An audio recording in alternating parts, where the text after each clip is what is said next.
In 1626, Mohican warriors and Dutch colonists were seeking revenge for a Mohawk attack, unaware of the chilling fate that awaited them. The Mohicans are an Eastern Algonquin Native American tribe whose territory filled much of today's Hudson River Valley, stretching as far north as Vermont and as far south as the Atlantic Ocean. One of the great river tribes who encountered the Europeans in the northeastern United States, the Mohicans were one half of one of the fiercest conflicts among Native American tribes. The Hudson River is strongly affected by tidal forces, meaning that unlike most rivers, its waters actually flow in both directions. The Mohicans named themselves after what they experienced. Moheakin means the people of the waters that are never still. The Mohicans were distinct from many related tribes living in the Hudson Valley. These included the Munsee and the Wappinger, whom English and Dutch settlers referred to as the river tribes. The Dutch referred to the Mohican tribe by many names: Mohegan, Moheganak, Moheakin. These eventually led to the English transliteration Moheakin. But there were many who had more sinister names for this great river tribe. The French didn't bother transliterating the Mohicans' own name for themselves. They simply called the tribe Loup, meaning wolves. Similarly, some rival Native American tribes referred to the Mohicans as the Snake People.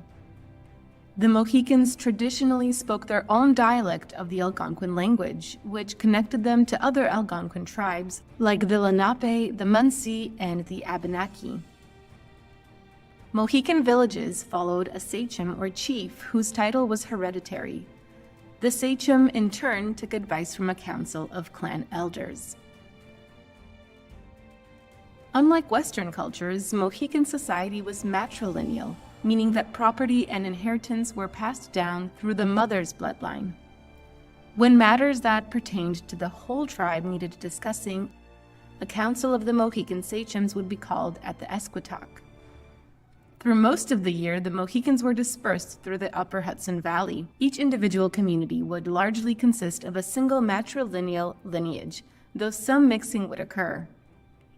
Most Mohican villages consisted of a few small to mid-sized longhouses arranged in a cluster along the floodplains of the Hudson or Mohawk rivers. These dwellings, which consisted of a single large room, would each house several families, all of whom would have been related on the mother's side. The Mohicans frequently found themselves needing to defend themselves, so they built impressive defensive fortifications along ridges in their territory. In the event of an attack, they could quickly retreat to these structures to fend off the invaders.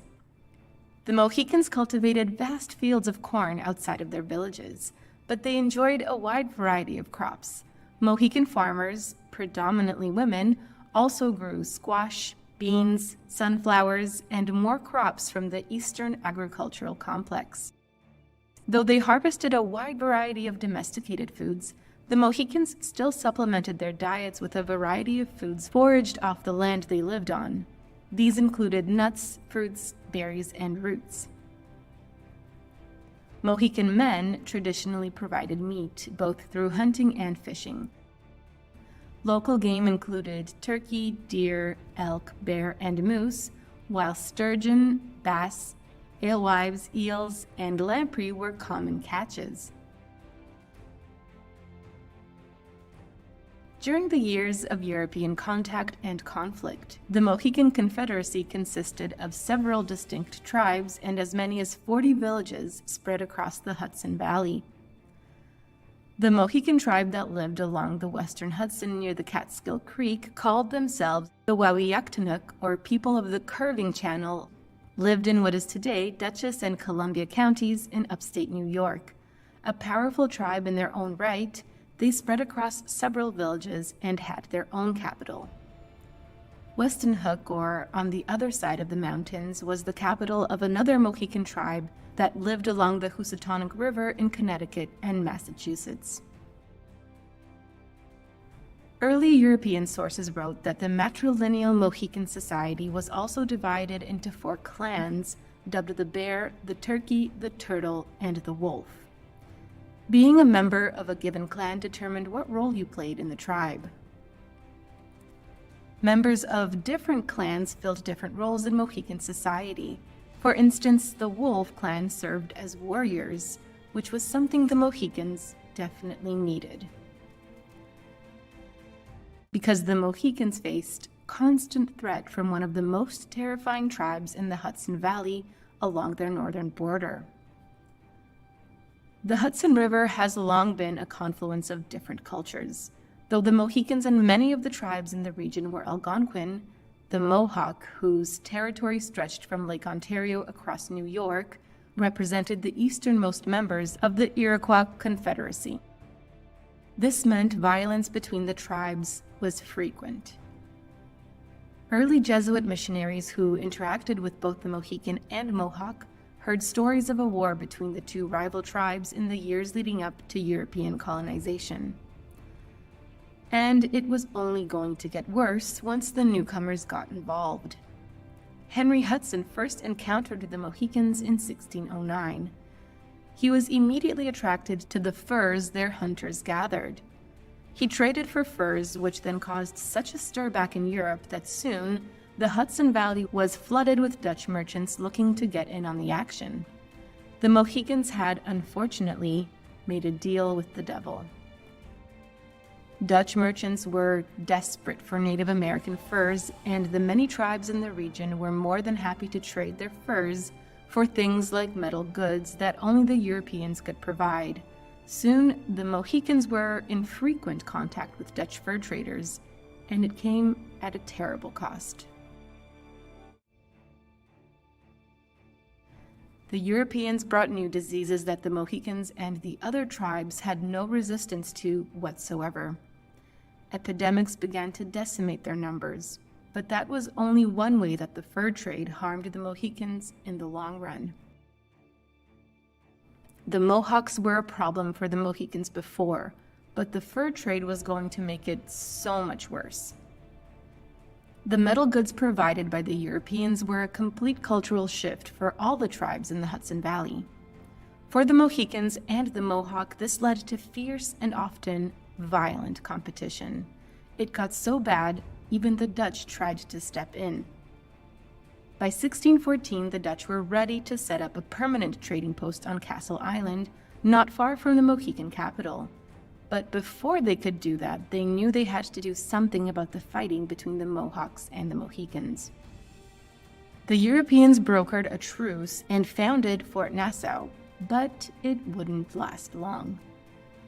The delicate truce between the Mohicans and the Mohawks only lasted a couple of years before the chaos broke out once more. The Dutch were already struggling to do good business when, in 1617, flooding badly damaged Fort Nassau. Enough was enough. The Dutch abandoned Fort Nassau entirely, but they weren't giving up on this exciting new venture.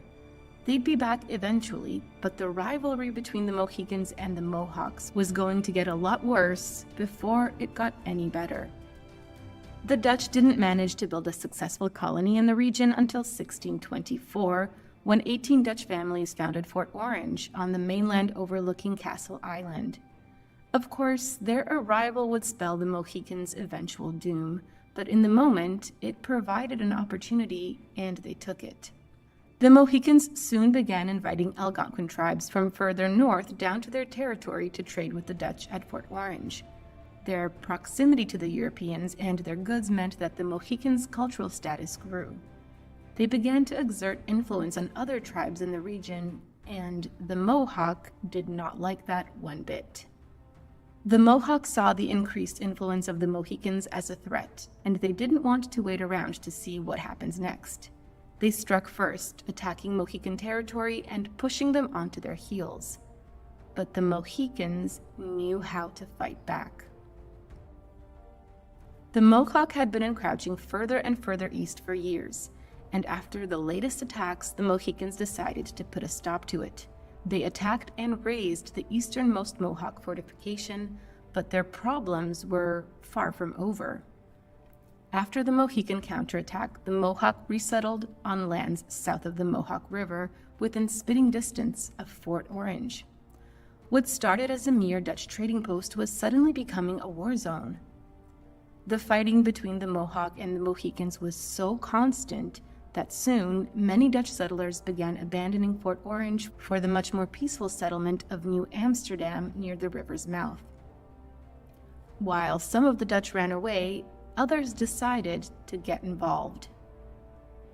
The Mohicans, who had considered the confluence of the two rivers their home for generations, went to the Dutch for help repelling the encroaching Mohawk. The Dutch commander, Daniel van Kriekebeke, personally led a contingent of 6 soldiers out of Fort Orange to aid a counterattack.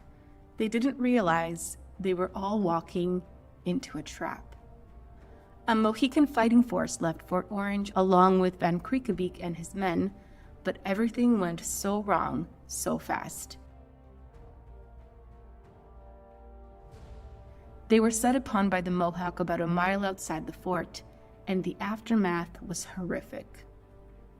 By the time the slaughter ended, van Kriekebeke, 3 of his men, and 24 Mohicans lay dead. But that wasn't enough of a victory for the Mohawks.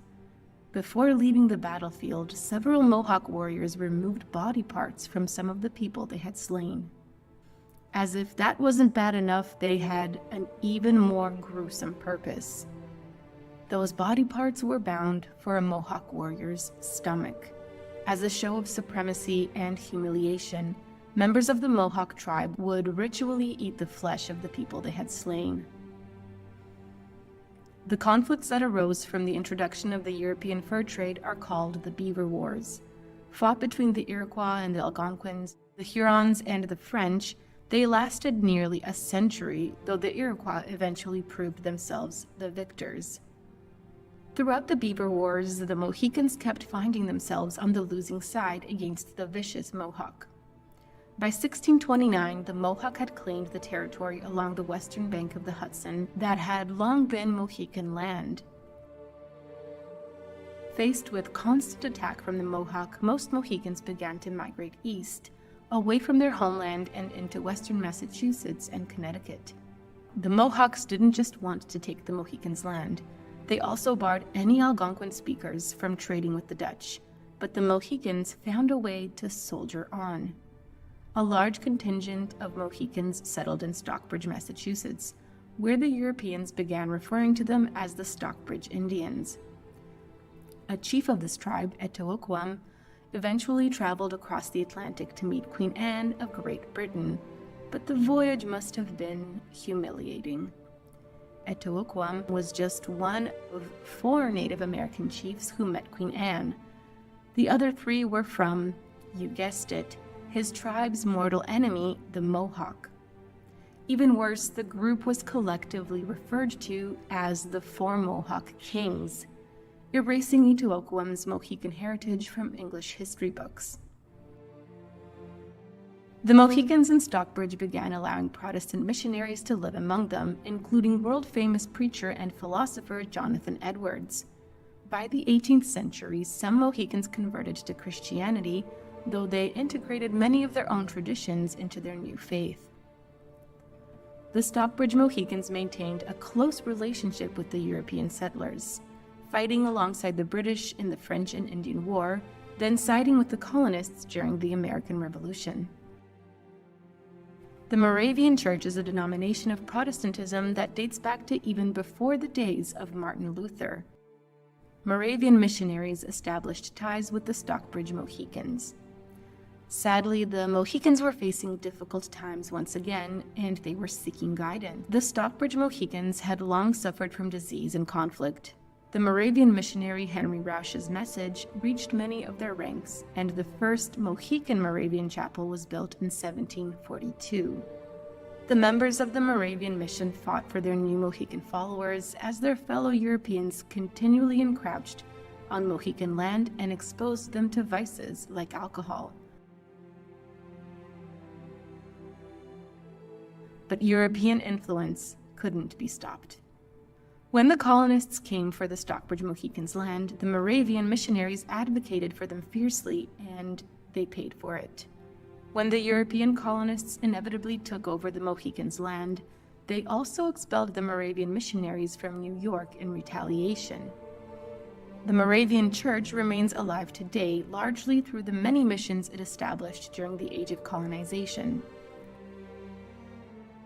While Joseph Brant and the Iroquois would lose their lands if the American Revolution was successful and thus sided with the British, the Mohicans already had a long-established relationship with said colonists, so they sided with the Patriots. In 1778, the Stockbridge Mohicans lost 40 warriors in a British attack, which was half of their already dwindling numbers. And when the fighting stopped, with America victorious, how were they rewarded? After fighting for the colonists in the Revolution, the Mohicans, like many other tribes in the region, were forced westward. The Stockbridge Mohicans had to settle in central New York among the Oneida people who had been granted a 300,000-acre reservation for fighting for the Americans.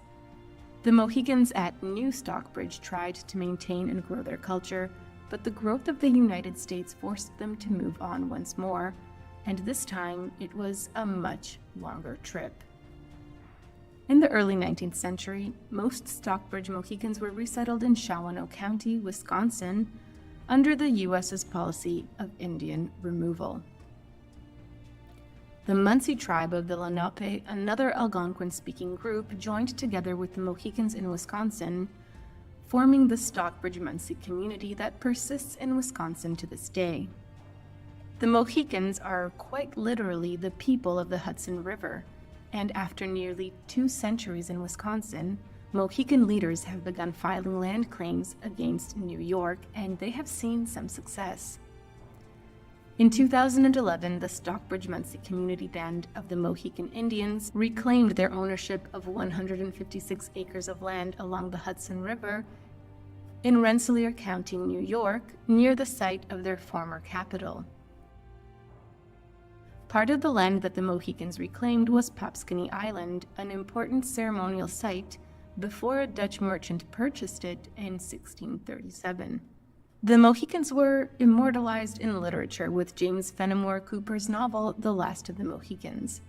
Though the novel is centered on the Mohican tribe and is set in the Hudson Valley, it's not exactly the powerful cultural tribute that people might think. James Fenimore Cooper actually based the Native Americans in his novel on the Mohegan tribe, a distinct Algonquin group that lived in Connecticut. Any speaker of Mohican would quickly realize that many of the names in the novel, like Uncas, are Mohegan, not Mohican. Today, around 30,000 members of the Mohican tribe remain, mostly in Wisconsin. The Mohicans' tumultuous history meant that their unique dialect of Algonquin language went extinct early in the 20th century. However, renewed cultural interest in the 21st century has led to a vibrant reconnecting to the indigenous language. Thanks to revival efforts, for the first time in nearly a century, there are Mohican children who are learning their native tongue as their first language. Anthony Kiedis, lead singer of the Red Hot Chili Peppers, has Mohican blood through his grandmother, Molly Vanderveen. The family initially thought Molly was English, French, Irish, and Dutch before discovering her Mohican heritage. This shows the connection between the Mohicans and the Dutch colonists in the early days of the European contact can still be evident today. The story of the Mohicans is one of resilience, adaptation, and the enduring power of cultural identity. From their ancestral home along the Hudson River, they navigated a tumultuous history marked by conflict and profound cultural shifts. The arrival of European settlers brought both opportunities and devastating consequences, reshaping the trajectory of Mohican society. Epidemics, the fur trade, and intertribal warfare, exacerbated by colonial interference, forced the Mohicans to adapt in unprecedented ways. As they continue to honor their heritage and reclaim their place in history, the Mohicans inspire a deeper appreciation for the rich and complex narratives of Native American tribes in shaping the United States. That wraps up this journey. Thanks for watching Splash Travels. Like and subscribe to uncover more of the world's best-kept secrets, and don't forget to dive into even more fascinating facts on our main page, Factinate.